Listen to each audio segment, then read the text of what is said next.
Hi, nice to meet you. Sorry for interrupting. My name is Jan Enriquez. I am from Mexico, from Geeksiders. I have to say that I love the Bone Temple. It was quite entertaining, quite bloody, and in a good way, strange. Yeah. So I want to ask you, Nia. I understand that both films, the last one and the Bone Temple, were made at the same time, Mm. but the second part feels much more brutal and to a certain extent poetic.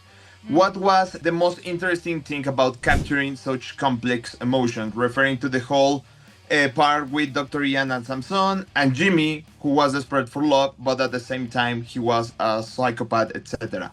I mean, that for me, Kelson and Samson were like the heart of the film, and Jimmy was the villain of the film. However, you know, there's also, I knew there'd be a collision between these two worlds. The complexities of each of those worlds are super important to me, like what Kelson's doing, like this monument he builds, this relationship with Samson that develops, Jimmy and his depravity, but also in like, there's a scene or two, or moment or two where you see, oh, is that the kid from the first movie? You see like the innocence there as well.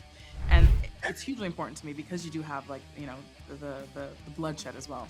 For you, Erin, we know that Alex Garland is excellent at capturing both the best and obviously the worst of human nature.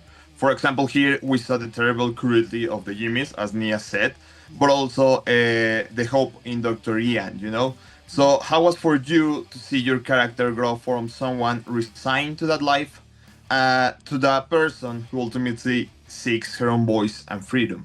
It was very satisfying, and I think I saw that in her from the get-go, from the first scene, that's there in her bubbling away. And so I felt proud of her, honestly. The whole world will cease to make any sense. I open the door of heaven and hell. Look at the incredible changes. There is a part, obviously, the number of the beast part. Yeah. In this scene, this was always the choice, or do you have any other songs considered for that scene? No, that was written into the script, that song. But it was really funny. It was basically, you know, written, you know, Kelson performs the song, the Jimmy's watch, you know, we see Samson like do his thing, and then the song ends and everyone's like, whoa. But that was it. So we have to really figure out like, how are we gonna make this not insane? I mean, it had to be insane in a good way. And so I think everyone read that scene and was like, good luck, you know? And I was the, you know, the real fool who said, I can do it.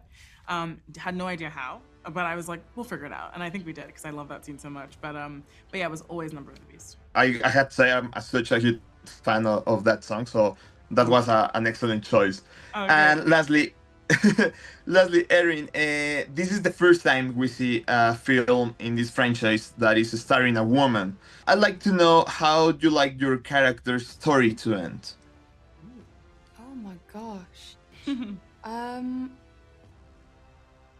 I hope she finds peace and happiness. I don't know.